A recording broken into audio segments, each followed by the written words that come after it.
महाराष्ट्र से लेकर बिहार तक राहुल गांधी के वोट चोरी वाले एटम बम की कैसे धज्जियां उड़ गई हैं। पीएम मोदी ताबड़तोड़ मीटिंग्स कर रहा है, उधर राहुल गांधी एंड टीम का हर झूठ कैसे पकड़ा जा रहा है। उपराष्ट्रपति चुनाव में इंडी वो कौन सा कैंडिडेट लाया कि हंगामा मच गया। अब इन सब के बारे में आपको बताता हूं। 3 दिन से राहुल गांधी पूरा दम लगाए हुए हैं कि चुनाव आयोग का नाम लेकर नरेंद्र मोदी के खिलाफ माहौल कैसे बन जाना है। इसके लिए बिहार में रोड शो कर रहे हैं, वोट चोर गद्दी छोड़कर नारे लगवाए जा रहे हैं। राहुल गांधी को लगता कि यह सब करके बिहार में इंडी गठबंधन का माहौल बन जाएगा, लेकिन राहुल गांधी जो सोच रहे हैं उसका उल्टा होता चला जा रहा है, क्योंकि मोदी के खिलाफ माहौल बनाने चले राहुल गांधी और उनके दावे आए दिन एक्सपोज हो रहे हैं। पिछले 24 घंटे में ऐसा ही हुआ जब 3 मामलों में राहुल और इंडी गठबंधन के दावे एक्सपोज हो गए। पहला, ये लोग कह रहे थे कि महाराष्ट्र के विधानसभा चुनाव में गड़बड़ी हुई है। राहुल गांधी बार बार महाराष्ट्र का नाम ले रहे थे, कह रहे थे कि महाराष्ट्र में चुनाव चोरी कर लिया गया, लेकिन जब महाराष्ट्र का केस सुप्रीम कोर्ट में गया तो वहां सिरे से खारिज हो गया, मैंने आपको बताया था। दूसरा, ये लोग जिस चुनावी सर्वे एजेंसी के डेटा के आधार पर महाराष्ट्र में खेला होने का दावा कर रहे थे, उस सर्वे एजेंसी ने आज मान लिया कि गलत डेटा निकालकर उसने अपना गलत एनालिसिस पेश किया था। इस पर सर्वे एजेंसी ने सॉरी बोल दिया है। तीसरा, राहुल गांधी बिहार में जिन लोगों का वोट कटने का दावा कर रहे थे, जिनको सामने लाकर वीडियो बनवा रहे थे, अब वही लोग कह रहे हैं कि वोट तो कटा ही नहीं। यानी साफ साफ झूठ और भ्रम की खुल्लम खुल्ला पॉलिटिक्स चल रही। राहुल गांधी कैसे एक्सपोज होते जा रहे हैं आज आपको डिटेल में बताऊंगा, लेकिन पहले इस मुद्दे पर मचे घमासान का ट्रेलर देख लीजिए कि क्या क्या आज हुआ है।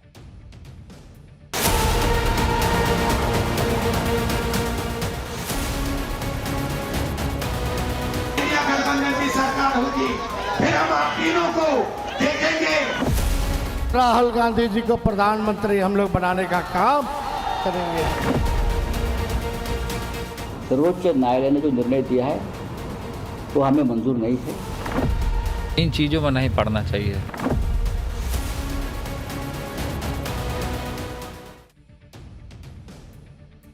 किस तरह से इस देश में झूठ और भ्रम की राजनीति चलती है, यह हमने 2024 के चुनावों में ऑलरेडी देख रखा है। संविधान बदलने के नाम पर इतना झूठ फैला दिया गया कि लोग धोखा खा गए। उसी का नतीजा हुआ कि इंडी गठबंधन को कुछ सीटें ज्यादा मिल गई। अब राहुल गांधी और इंडी गठबंधन वही फॉर्मूला फिर निकाल कर ले आया। इस बार इसको वोट चोरी का नाम दे दिया और इस पर जितने झूठ हो सकते थे उतने झूठ आए दिन फैलाए जा रहे हैं, और वो भी ताल ठोक ठोक के, जबकि इनके एक एक दावे एक्सपोज होते चले जा रहे हैं। जैसे ये लोग कह रहे थे कि महाराष्ट्र का चुनाव चोरी हो गया, वोटर घटाए बढ़ाए गए, वोटर लिस्ट में खेला हुआ। राहुल गांधी बार बार ये बात कहते रहे, और राहुल गांधी की इस बात को सच्चा साबित करने के लिए कांग्रेस के नेता और उनका इकोसिस्टम कोई भी डेटा कहीं से उठाकर दिखाने लगता है। ऐसा ही एक डेटा पर ये लोग आज एक्सपोज हो गए। चुनावी सर्वे करने वाली एजेंसी है CSDS। उसने महाराष्ट्र का एक डेटा बताया था जिसमें लोकसभा चुनाव और विधानसभा चुनाव के वोटर्स की तुलना करते हुए 2 विधानसभा क्षेत्रों के आंकड़े दिए गए। इसके मुताबिक लोकसभा चुनाव में रामटेक विधानसभा में 4,66,203 वोटर, जबकि विधानसभा चुनाव में रामटेक में 2,86,931 वोटर थे। यानी 2 चुनावों के बीच 1,79,272 वोटर कम हो गए। इसी तरह लोकसभा चुनाव में देवलाली में 4,56,072 वोटर थे। विधानसभा चुनाव में देवलाली में 2,88,141 वोटर होने का दावा CSDS ने किया। यानी उनके मुताबिक यहां भी 2 चुनावों के बीच में 1,67,931 वोटर कम हो। जैसे ही CSDS का यह डेटा आया, कांग्रेस ने इसे हाथों हाथ उठा लिया, इसे वायरल करने में जुट गए। कांग्रेस के नेता ट्वीट करने लगे। डेटा के आधार पर कांग्रेस ने महाराष्ट्र चुनाव में गड़बड़ी का आरोप भी ठोक दिया कि ना गोचोरी हुई है। कांग्रेस नेता पवन खेड़ा ने कहा कि 6 महीने के अंदर महाराष्ट्र के रामटेक और देवलाली से करीब 40% मतदाता या तो हमेशा के लिए चले गए या फिर उनका निधन हो गया। पवन खेड़ा ने कहा कि चुनाव आयोग चाहता है कि हम इस आंकड़े पर यकीन कर लें, लेकिन पवन खेड़ा को यह ट्वीट, आप देखिए उनका ट्वीट आपको दिखा रहा हूं, यह ट्वीट डिलीट करना पड़ गया है, क्योंकि जिस सर्वे एजेंसी CSDS के डेटा को आधार बनाकर ये लोग गड़बड़ी के आरोप लगा रहे थे, कह रहे थे कि देखो राहुल गांधी सच बोल रहे हैं, उस एजेंसी ने खुद सामने आकर अपने डेटा पर माफी मांगी।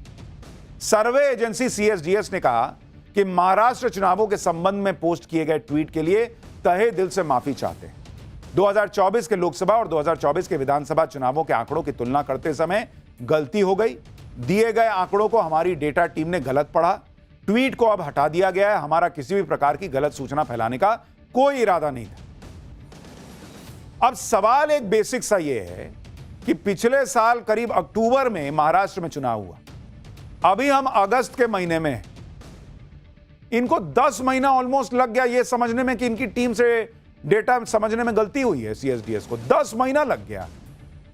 और यह सिर्फ इत्तेफाक है कि कल सुप्रीम कोर्ट ने वो केस ही खारिज कर दिया जिसमें कहा गया था महाराष्ट्र में वोट चोरी हुआ है, और अगले ही दिन सीएसडीएस माफी मांग लेता है।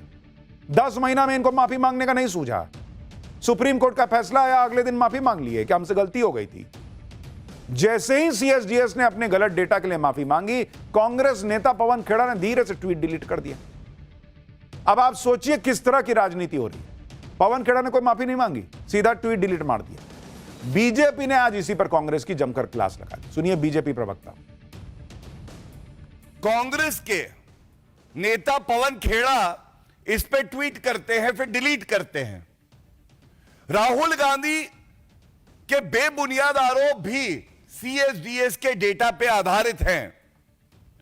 40 घंटे तक ये जो झूठ परोसा गया, जो अफवाहों का बाजार गर्म किया, हमारे लोकतंत्र को कमजोर करने के लिए, निर्वाचन आयोग पे बेबुनियाद सवाल उठाने के लिए, इसकी जिम्मेदारी कौन लेगा? क्या राहुल गांधी देश से माफी मांगेंगे? हालांकि बीजेपी के समर्थक तो बीजेपी से भी पूछ रहे हैं कि अगर किसी ने झूठ और भ्रम फैलाया तो सरकार तो बीजेपी की है, बीजेपी कानूनी कार्रवाई क्यों नहीं करती?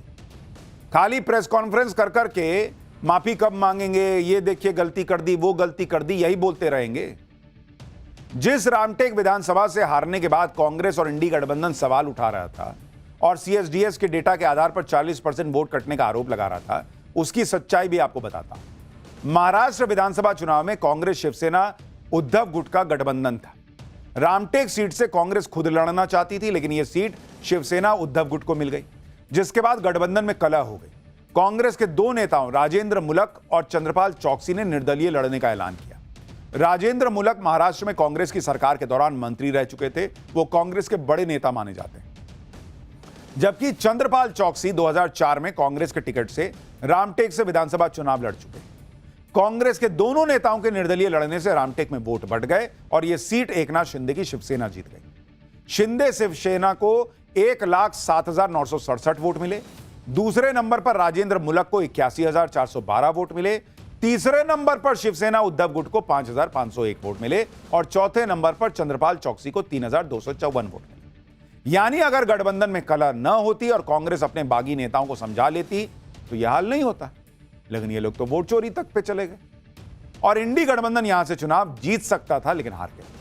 आप ये भी देखिए कि टिकट डिस्ट्रीब्यूशन और आपसी कलह की वजह से भी जो हार मिली, उसका ठीकरा भी बीजेपी और चुनाव आयोग पे ये लोग फोड़ देते हैं। लेकिन सीएसडीएस के आंकड़ों के आधार पर कांग्रेस ने माहौल बना दिया कि रामटेक में तो 40% वोट काट दिए गए थे। यहां पर सीएसडीएस ने कितनी बड़ी गलती कर दी डेटा एनालिसिस में, आपको वो भी बताता हूं। चुनाव के नतीजे फॉर्म 20 में चुनाव आयोग जारी करता है, जो आसानी से चुनाव आयोग की वेबसाइट पर जाकर देखा जा सकता है। इसके मुताबिक अगर आप देखिएगा तो जिस सीट की हम बात कर रहे हैं, रामटेक की सीट की अगर आप बात करेंगे तो लोकसभा 2024 में कितने वोट यहां पर पड़े, कितने वोटर थे? 2,76,827 वोटर थे यहां पर लोकसभा चुनाव में। और महाराष्ट्र विधानसभा चुनाव में देखेंगे, विधानसभा में 2024 में 2024 में 2,87,301, यानी वोटर बढ़ गए बॉस, कोई वोटर घटा नहीं है। यानी दो चुनावों के बीच रामटेक में 10,474 वोटर बढ़े, यानी 3% करीब बढ़े, जबकि कांग्रेस इसी रामटेक में 40% वोटर कटने का आरोप लगा रही थी। सच्चाई सामने आने के बाद भी राहुल गांधी और इंडी गठबंधन को इससे कोई फर्क नहीं पड़ता। हमने आपको कल ही बताया था कि सुप्रीम कोर्ट में चुनाव में गड़बड़ी की याचिका खारिज हो गई है महाराष्ट्र वाली, लेकिन इंडी गठबंधन सुप्रीम कोर्ट के फैसले को भी नहीं मान रहा। संजय राउत कह रहे हैं कि सुप्रीम कोर्ट ने जो फैसला दिया वो हमें मंजूर नहीं है। एक बार सुनिए संजय राउत।